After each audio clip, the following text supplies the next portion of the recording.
there's always that collaboration and that kind of support there. And so working with Zach and working with Brandon and was easy, and it was super fun, and I'm grateful and thankful that I got to do it.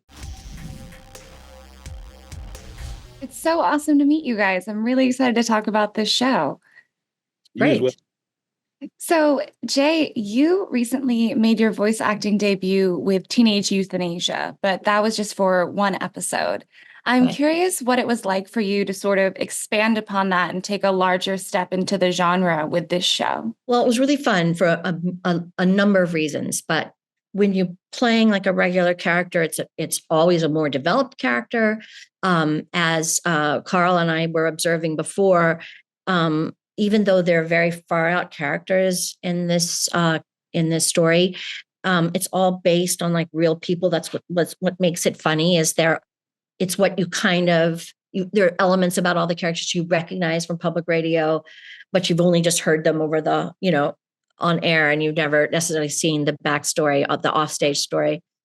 So it was great because, and also just we were all the first people to try this material. So it wasn't like stepping into a show that was already kind of developed.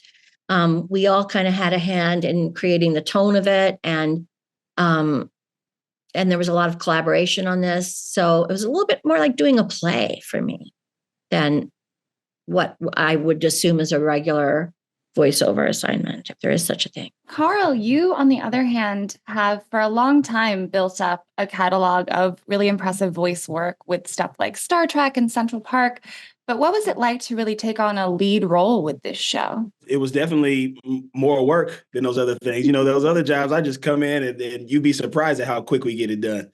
But being that this is the first like lead role in the animation, it was really cool, and it was really fun being able to develop my own character. Sometimes when I do other shows, they give me my freedom, but they also are like, well, this is what we've written. We just like your work, so you can try to fit into what we do here. On this show, I was able to, like Jay said, really get in and develop who I wanted the guy to be. And we went through different voices, and there was some, like, this guy's older than me. So I was like, well, do I need to grizzle up a little bit? And I was like, no, I'm just going to talk like myself, because I assume that I will still talk the same when I get to this person's age. So that was a fun part. It was also super fun and super collaborative with the guys. We all come from the improv world, so there's always that collaboration and that kind of support there. And so working with Zach and working with Brandon and was easy, and it was super fun, and I'm grateful and thankful that I got to do it. And you mentioned your history with improv that you share with Zach and Brandon. I'm curious, is this something you had heard them talk about for a while as an idea? And did your past with UCB sort of influence you coming onto the project as well? No, I hadn't heard them talk about this project. But I'm glad they started whatever private conversation they was having. And I still had to audition for this. And I had to go through a couple auditions. There are no handouts in this harsh world of Hollywood, unless you get a handout, which there are plenty of. But but no, I still had to audition for this. But I'm glad that I hope that Zach would have known that, oh, Carl could do this, because I've done a bunch of shows with him, and Brandon and I have done a bunch of shows together and stuff. So it was definitely fun to get a chance to work with. It's always fun to work with your friends.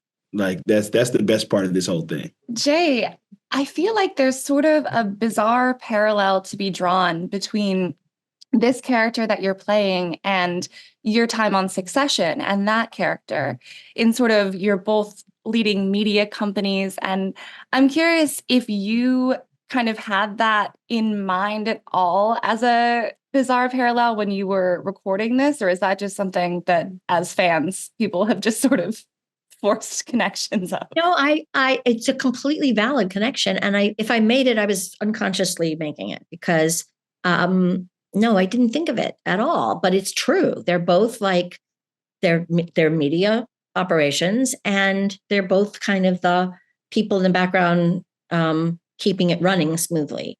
But I guess I felt their emotional lives were so different, like their personalities were so different. And Barb's so warm and kind of unassuming, and Jerry is so, crafty and, taking care of her own self all the time. But yeah, there is a parallel, but it did not ever occur to me. I'm ashamed to say.